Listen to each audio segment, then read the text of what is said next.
عليكم، نتمنىكم تكونوا بخير وعلى خير ويلقاكم الفيديو وانتم في اتم الصحه والعافيه. اليوم غناخدكم القصه ماشي من التراث الشعبي المغربي، قصه من الواقع ديالنا فيها موعظه وحكمه. سلام، انا من عائله فقيره والحمد لله قانعين. سكنت في واحد الحي شعبي، دوزت طفولتي عادي بحال اي دري. مدرسة الإعدادي كان عندي حلم نكون مهندس، قريت ودرت اللي في جهدي، ولكني فاش وصلت مرحلة الثانوية تما تقلبت حياتي. تما أول حاجة تعرفت على مجموعة ديال الدراري، تما حسيت براسي خرجت الطريق. في الأول كل شيء بدا غير بالضحك، شوية صدقنا في البلية، من بعد وصلت للباك لقيت راسي ما بقات لا صحة لا قراية لا فلوس، كل شي مشى. حتى من داك الدراري ما كيبقى عاقل عليك حتى واحد.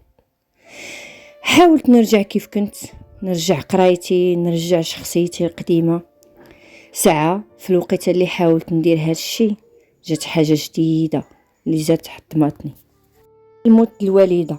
صراحة ما تحطمت، صافي يأست وفقدت الآمال، لا في مستقبلي ولا في حياتي، خاصة أنها هي اللي كانت في جنبي وكانت كتعاونني وكانت ديما واقفة معايا.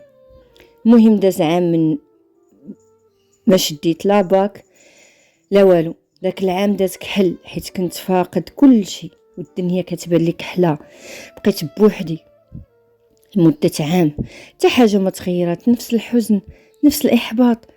كل نهار كنت كنفكر في شنو اللي وصلني لهاد الحالة، ونفكر في الماضي الكحل.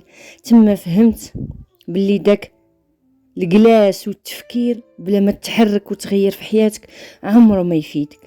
واهم حاجة الا ما اعتمدتيش على راسك راه ما يعتقك حتى واحد، كل شيء غيبقى يتشفى فيك. تما حبست التفكير في اللي داز وبديت نفكر في اللي جاي.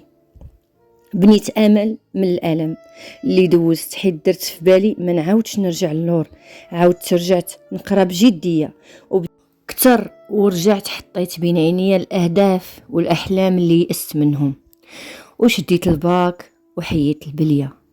وخا ضيعت اعوام بزاف من حياتي، ولكن الحمد لله كملت قرايتي وتقاتلت وما بقى والو ونوصل مهندس كيف ما حلمت من اول نهار اللي بغيت نوصل. لكم من قصتي هو ان بنادم ما يفقدش الامل كيف ما كانت الظروف. وإلا كنتي ولد ولا بنت في مرحلة الثانوية، حضي راسك من رفقاء السوء، حيت هذيك هي الحاجة اللي ندمت عليها بزاف. وكون ما مشيتش معهم كنت كاع ما نضيع داك السنين كاملة. إلا عجبكم الموضوع وبغيتوا مواضيع وقصص جداد واقعية، خليو جيم في القناة ولايك واشتراك إلا كنتم مازال ما اشتركتوش.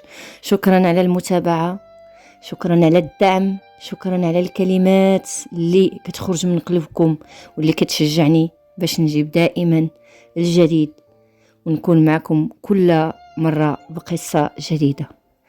دمتم أوفياء لسر الجمال.